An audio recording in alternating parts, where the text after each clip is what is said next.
आपण फिजिक्सचा rotational dynamics chapter शिकत आहोत. चॅप्टरच्या सुरुवातीला मी सांगितलं होतं की ह्या चॅप्टरमध्ये आपल्याला दोन सेक्शन शिकायचे आहेत. पहिला सेक्शन होता सर्क्युलर मोशन आणि सेकंड सेक्शन होता रोटेशनल मोशन. तर सर्क्युलर मोशन हा जो पार्ट होता त्याचे आपण सर्व पॉईंट्स पाहिले. आजपासून आपण रोटेशनल मोशनचे पॉईंट्स शिकणार आहोत. ओके, म्हणजे यापुढचे सगळे पॉईंट हे रोटेशनल मोशनचे असतील. लक्षात येते. रोटेशनल मोशन शिकताना सर्वात आधी आपल्याला माहीत पाहिजे रिजिड बॉडी म्हणजे काय. रिजिड बॉडी म्हणजे काय आपल्याला माहीत पाहिजे. थोडंसं आपण बॅक 1 इयर बॅक जर गेलं तर 11th स्टँडर्डला आपण मेकॅनिकल प्रॉपर्टीज ऑफ सॉलिड नावाचा एक चॅप्टर पाहिला होता. त्यामध्ये आपण इलॅस्टिक बॉडी हा प्रकार शिकलो होतो. ओके, तसंच रोटेशनल मोशन शिकताना रिजिड बॉडी म्हणजे काय ते आपल्याला माहीत पाहिजे. तर पॉईंटच्या पॉईंटकडे जाण्याच्या आधी मी आधी रिजिड बॉडी म्हणजे काय ते एक्सप्लेन करतो आणि नंतर आपण पुढच्या पॉईंटकडे जाऊ. What is mean by rigid body. Rigid body म्हणजे काय. अतिशय सिंपल लॉजिक आहे. आपण लास्ट इयर इलॅस्टिक बॉडी पाहिली होती. फॉर एक्झाम्पल रबर किंवा इलॅस्टिक. आपण रबरला जर फोर्स अप्लाय केला, रबरला फोर्स अप्लाय केला तर रबर स्ट्रेच होतो, म्हणजे त्याची लेंथ चेंज होते. किंवा एखाद्या रबर ट्यूबला आपण फोर्स अप्लाय केला तर त्याचा शेप चेंज होतो. म्हणजेच काय, ज्या बॉडीमध्ये फोर्स अप्लाय केला त्याचा शेप किंवा साईज चेंज होईल त्याला आपण इलॅस्टिक बॉडी म्हणतो. सिमिलरली ज्या बॉडीला आपण एक्सटर्नल फोर्स अप्लाय केल्यावर त्याचा जॉमेट्रिकल शेप किंवा साईज चेंज होत नाही अशा बॉडीला म्हणतात rigid body. The body whose geometrical shape and size does not change or remains unchanged after the application of external force, such bodies are called as rigid bodies. म्हणजेच काय, ज्या बॉडीला आपण एक्सटर्नल फोर्स अप्लाय केल्यावर त्याचा geometric shape और size unchange राहतो, म्हणजे चेंज होत नाही अशा ज्या बॉडी असतात त्याला म्हणतात रिजिड बॉडी. ओके, लक्षात येते. मग आता आपल्या चॅप्टरचा पहिला पॉईंट आहे moment of inertia. Moment of inertia analogous to mass. त्यामध्ये आपल्याला एक डेरिव्हेशन डिराइव्ह करायचे rotational kinetic energy.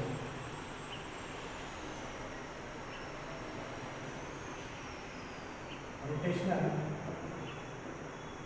Kinetic energy म्हणजे बघा, एक ऑब्जेक्ट असेल, तो ऑब्जेक्ट जर ट्रान्सलेशनल मोशन करत असेल किंवा लिनियर मोशन करत असेल, म्हणजेच एका स्ट्रेट लाईनमध्ये मोशन करत असेल तर त्या बॉडीला ट्रान्सलेशनल कायनेटिक एनर्जी असते.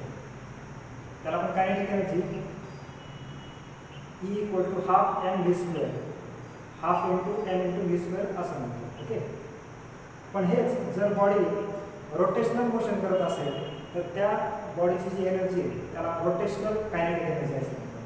ओके, तर आपण आधी रोटेशनल कायनेटिक एनर्जीचं एक डेरिव्हेशन डिराइव्ह करूया आणि त्यानंतर आपला जो मेन पॉईंट आहे moment of inertia is analogous to mass, त्या कन्क्लुजनकडे जाऊ. तर फर्स्ट आपण rotational kinetic energy of the body derive करू. त्यात रिजिड बॉडी म्हणजे काय आताच 5 मिनिटापूर्वी तुम्हाला एक्सप्लेन केलं. तसंच एक रिजिड बॉडी कन्सिडर करूया.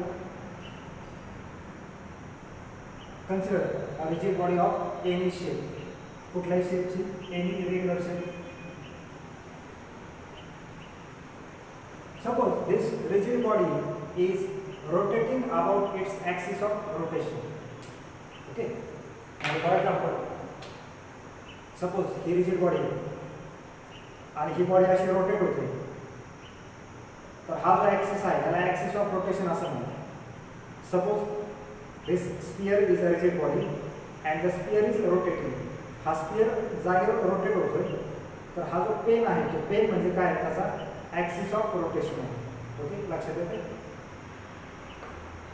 Suppose a body of any irregular shape is rotating about its axis of rotation with constant angular speed omega. समजा एक रिजिड बॉडी त्याच्या ॲक्सिस ऑफ रोटेशन होती कॉन्स्टंट अँग्युलर व्हेलॉसिटी ओमेगाने rotate होते. Okay. Now this rigid body is consist of n number of particles. ही जी body आहे ती बॉडी म्हणजे एक सिंगल पार्टिकल नाही, ती बॉडी n पार्टिकलने बनलेली असते. Okay. Suppose this body consist of n particles of masses m1 m2 m3 dash dash up to m. समजा एक पहिलं मास घेतला आपण ह्या बॉडीचा m1 m2 and suppose last mass is n. Okay. For example, suppose हा स्फेरिकल बॉल जर घेतला तर हा स्फेरिकल बॉल n पार्टिकल पासून बनलेला आहे. ओके. मग त्या पार्टिकलचे मासेस दिले आपण m1, m2, m3 up to m. Now these all particles are not at the same distance from the axis of rotation. म्हणजे हे जे पार्टिकल्स आहेत हा प्रत्येक पार्टिकल ह्या ॲक्सिस ऑफ रोटेशन पासून सारख्या अंतरावर नाही. हा प्रत्येक पार्टिकल डिफरंट डिस्टन्सचा आहे. Suppose this particle m1 is at distance r1. Suppose particle m2 is at distance r2 from the axis of rotation and suppose the particle mn is at a distance of rn from the axis of rotation. Okay. आपण taste लिहूया. Body consist of n particles of masses m1 m2 m3 up to m. These particles are situated at a distance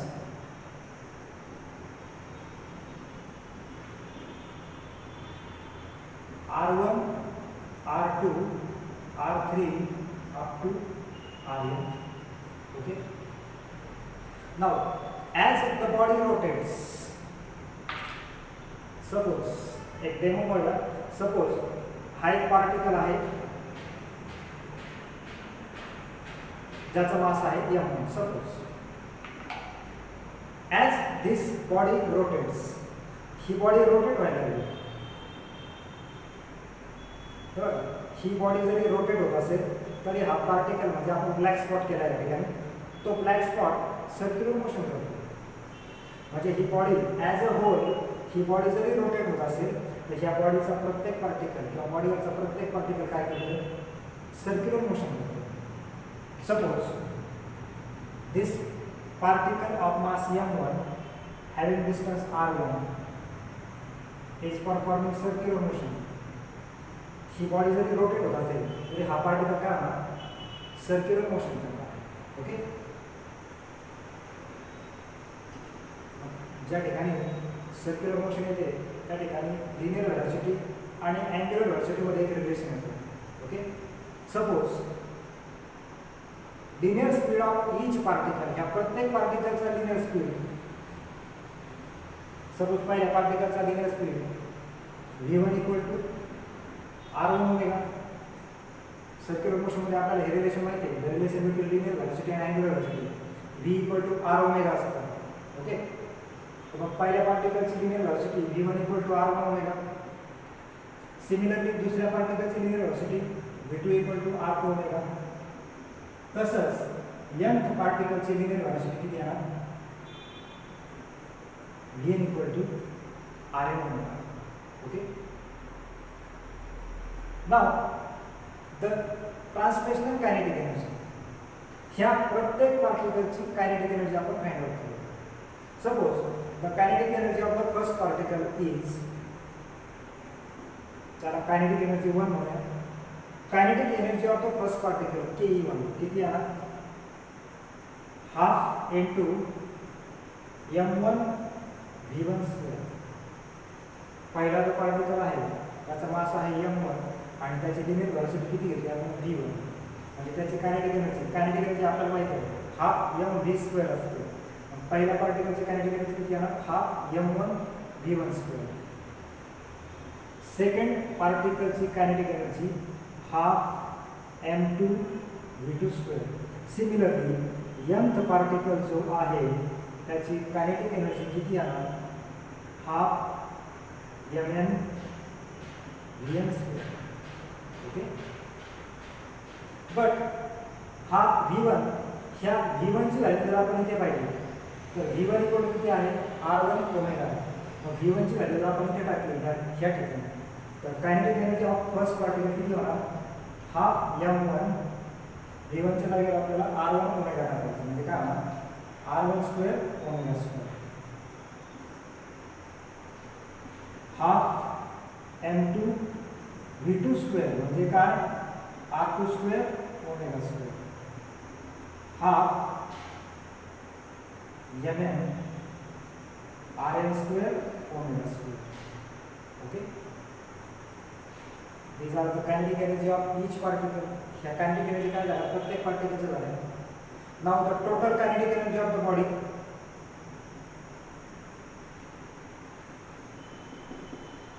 total kinetic energy त्याला आपण E म्हणूया. Total kinetic energy किती असणार, ke1 plus ke2 up to kinetic energy n. Okay, लक्षात येते. ke1 किती आहे, half m1 r1 square omega square, half m1 r1 square omega square. Kinetic energy 2 half m2 r2 square omega square,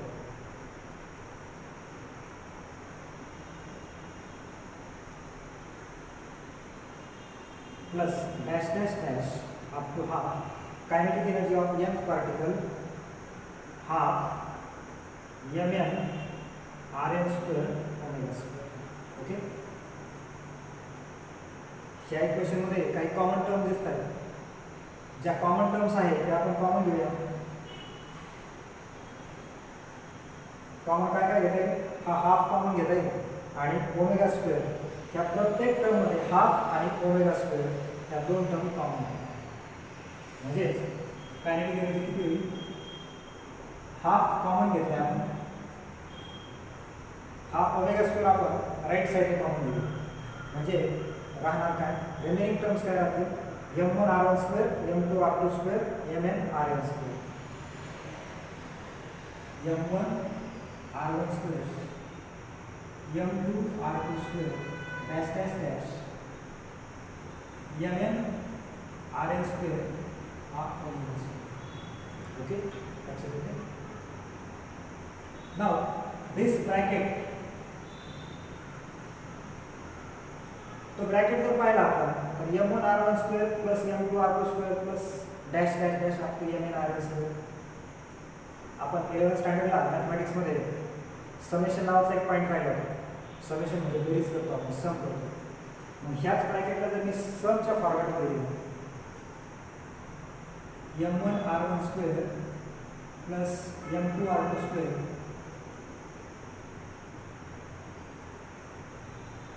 ह्याला असं लिहिता येतं, summation of i equal to 1 to n mi rn square. Okay, and this quantity summation of I equal to 1 to n mi ri square is called as moment of inertia I. हे जे आलेलं आहे summation of mi ri square ह्याला म्हणतात moment of inertia आणि त्याला denote करतात capital I. म्हणजे याचा अर्थ कायनेटिक एनर्जी किती होणार, E equal to half I omega square.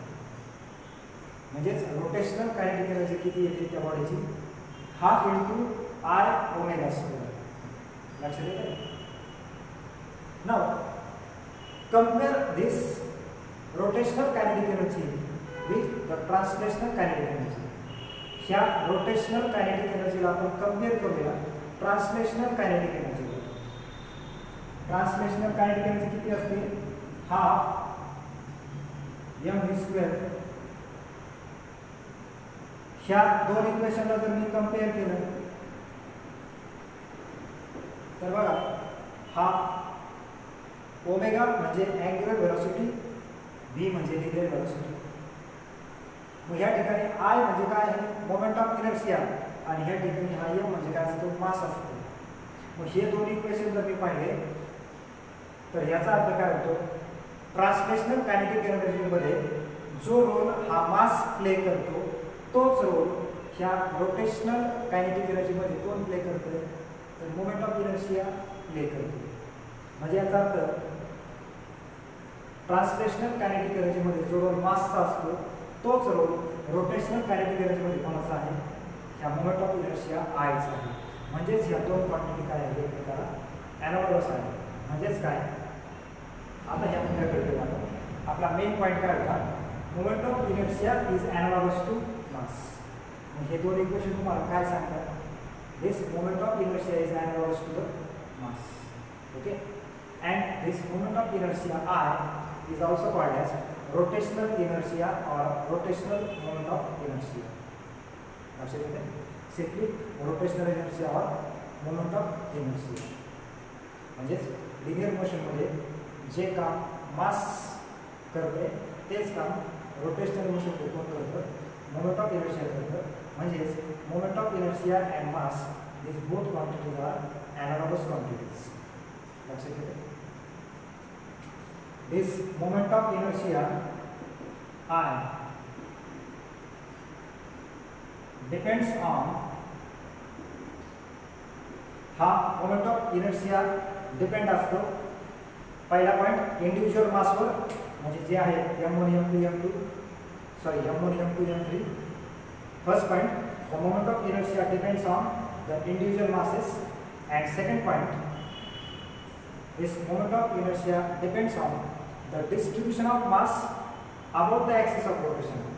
म्हणजे हा जो ॲक्सिस ऑफ रोटेशन आहे, ह्या ॲक्सिस ऑफ रोटेशनच्या सराउंडिंगला मास कसं डिस्ट्रीब्यूट झालेला आहे त्यावर तो मोमेंट ऑफ इनर्शिया डिपेंड असतो. जर ॲक्सिस ऑफ रोटेशन चेंज झाला तर मोमेंट ऑफ इनर्शिया चेंज होत असतो. Okay, this quantity M I और I, that is moment of inertia, depends on two factors. First one is the individual masses and second one is the distribution of mass or the distances of mass from the axis of rotation. Okay, तर आपण आज या पाठामध्ये काय शिकलो, rotational kinetic energy of the body. सर्वात आधी आपण rigid body म्हणजे काय ते शिकलो. रिजिड बॉडी जेव्हा रोटेट होते तेव्हा त्या बॉडीची जी एनर्जी असते त्या एनर्जीला म्हणतात रोटेशनल कायनेटिक एनर्जी.